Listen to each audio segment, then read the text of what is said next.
mengenai kerukunan. Tetapi sebelum saya memulai penjelasan mengenai topik tersebut, izinkanlah saya dan keluarga saya untuk memperkenalkan diri terlebih dahulu. Hai, saya Edi Susanto, papanya Lovely Angelin. Saya Lily, mamanya Lovely. Saya Evelyn, adiknya Lovely. Saya Charlie, adik bungsunya Lovely. Dan yang terakhir adalah saya sendiri. Saya adalah Lovely Angelin, salah satu mahasiswi Prodi Sastra China di Sekolah Tinggi Bahasa Asing Persahabatan Internasional Asia kelas MC1N1 dengan nomor induk mahasiswa 2321111104. Jadi, hari ini saya akan menjelaskan sebuah topik, yaitu mengenai kerukunan. Kerukunan antar umat beragama merupakan salah satu modal utama dalam menciptakan kerukunan nasional. Kerukunan antar umat beragama harus dilaksanakan dalam kehidupan bermasyarakat, berbangsa, dan juga bernegara sesuai dengan ideologi Pancasila dalam sila pertama yang berbunyi ketuhanan yang Maha Esa. Dengan terciptanya kerukunan nasional, maka cita-cita Indonesia untuk menjadi bangsa yang maju dan sejahtera pun dapat terwujud. Oleh karena itu, kerukunan nasional harus dijaga dan dibangun. Sebenarnya apa sih definisi dari kata kerukunan ini? Jadi, menurut KBBI atau Kamus Besar Bahasa Indonesia, kerukunan merupakan kesepakatan masyarakat yang dilaksanakan berdasarkan keragaman dalam kehidupan sosial, baik dari segi budaya, etnis, maupun agama untuk mencapai tujuan bersama. Selanjutnya, saya akan menyampaikan dua definisi kerukunan menurut beberapa ahli. Yang pertama yaitu Paulus Wirutomo. Menurut Paulus Wirutomo, kerukunan adalah upaya mempersatukan makhluk sosial dengan memberikan rasa kenyamanan dan ketentraman baik individu maupun kelompok dengan menggunakan konsep-konsep tertentu agar tercipta integrasi sosial dalam masyarakat. Ahli yang kedua yaitu Frans Magnus Suseno. Menurut Frans Magnus Suseno, kerukunan itu berada dalam keselarasan tanpa perselisihan, tentram yang bermaksud untuk saling membantu. Keadaan yang harmonis dalam masyarakat merupakan tujuan dari konsep kerukunan. Dalam hal ini, yang bermaksud keadaan harmonis yaitu ketika semua umat berada dalam kondisi yang damai antara satu dengan lainnya, saling menerima, saling bekerja sama, dan dalam kondisi yang tenang. Konsep kerukunan diharapkan dapat diwujudkan dalam interaksi sosial, terutama dalam kehidupan bermasyarakat. Nah, apa sih suka duka ataupun keuntungan dan kerugian dari hidup rukun? Jadi, suka ataupun keuntungan dari hidup rukun yaitu yang pertama, terciptanya rasa toleransi. Kedua, tali persatuan semakin erat dan kuat.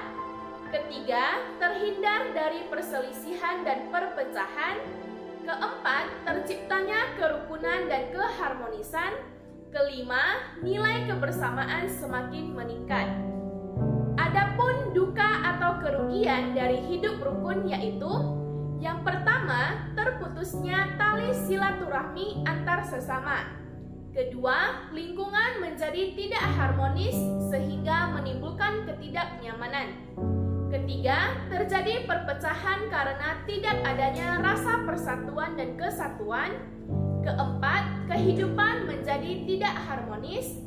Kelima, tidak bisa memaksimalkan ikut serta dalam melaksanakan program pembangunan ke arah yang lebih baik.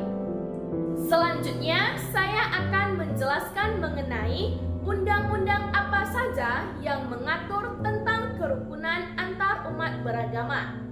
Seperti yang kita ketahui, hukum di Indonesia melindungi kebebasan beragama khusus untuk 6 agama yang diakui oleh negara, yaitu Islam, Katolik, Kristen, Buddha, Hindu, dan Konghucu. Meskipun demikian, penganut agama selain ke-6 agama resmi tetap memperoleh jaminan penuh oleh Pasal 29 Ayat 2 Undang-Undang Dasar 1945 selama tidak melanggar hukum di Indonesia. Perundang-undangan yang mengatur tentang kerukunan dan toleransi antara umat beragama yakni: yang pertama, Pancasila Dasar. Kerukunan hidup antar umat beragama dapat dilihat dalam pedoman penghayatan dan pengamalan Pancasila sebagai tertuang dalam TAP MPR nomor 2 MPR 1978. Selanjutnya dapat dilihat pula dalam butir-butir pengamalan sila pertama Pancasila. Kedua, UUD 1945. Kerukunan dan toleransi antar umat beragama terdapat dalam Pasal 29 Ayat 1 dan 2 Undang-Undang Dasar 1945. Yang ketiga yaitu Garis-Garis Besar Haluan Negara atau GBHN. Kerukunan dan toleransi antar umat beragama dalam GBHN disebutkan dalam TAP MPR nomor 2 MPR 1988 Bab 4 huruf D, angka 1, ayat B dan ayat F. Keempat, undang-undang dan peraturan lain. Perundang-undangan yang berkaitan dengan kerukunan antar umat beragama adalah Undang-Undang Nomor 1 PNPS 1965 tanggal 15 Januari 1965 tentang pencegahan penyalahgunaan atau penodaan agama. Dan untuk poin terakhir, saya akan menjelaskan mengenai adakah sutta dalam ajaran Buddha yang menjelaskan atau mengajari tentang kerukunan.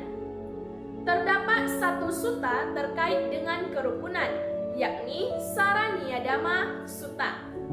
Dalam sutta ini, Sang Buddha menyampaikan cara untuk tercapainya kerukunan. Terdapat 6 cara untuk mencapai kerukunan, yakni yang pertama, metta kaya kama, yang berarti menebarkan cinta kasih melalui perbuatan badan jasmani. Kedua, metta wacikama, yang berarti menebarkan cinta kasih melalui ucapan. Yang ketiga, metta manokama, yang berarti menebarkan cinta kasih melalui pikiran. Yang keempat, sadarana bogi, yang berarti selalu berbagi pada sesama. Yang kelima, sila samanata, yang berarti menjalankan kehidupan bermoral. Dan yang terakhir adalah dithi samanata, yang berarti memiliki pedoman pandangan benar yang sama. Salah satu tradisi lokal Indonesia yang dapat dicontoh dalam menciptakan kerukunan yaitu memuja Tahon dan Balit di tempat pemujan Baru Murmas dan Buani Lombok Utara. Tradisi ini memuat nilai-nilai yang sangat lekat dengan gotong royong, persatuan dan kesatuan, musyawarah, pengendalian sosial, serta kearifan lokal. Pelaksanaan upacara tradisi ini tidak memandang agama, karena dihadiri oleh umat Buddha dan masyarakat yang berkeyakinan lain. Jadi, secara keseluruhan dapat saya simpulkan bahwa kerukunan, persatuan, dan kesatuan telah ditekankan sejak zaman Sang Buddha untuk dapat dijaga dan dijunjung tinggi. Akibat dari pertentangan dan permusuhan juga telah ditunjukkan, maka sebagai seseorang yang mengenal Dhamma, kita harus mengembangkan sikap saling menghormati antar sesama. Umat Buddha memiliki tingkat toleransi dan kerukunan yang tinggi di kehidupan bermasyarakat. Salah satu prinsip ajaran Buddha adalah agar memiliki dan memancarkan cinta kasih universal bagi semua makhluk hidup, bukan hanya kepada sesama manusia. Kerukunan antar umat beragama dapat tercapai apabila semua orang dapat bersikap sesuai dengan ajaran agama yang dianutnya. Terciptanya kehidupan yang harmonis dapat berdampak positif pada kehidupan bermasyarakat.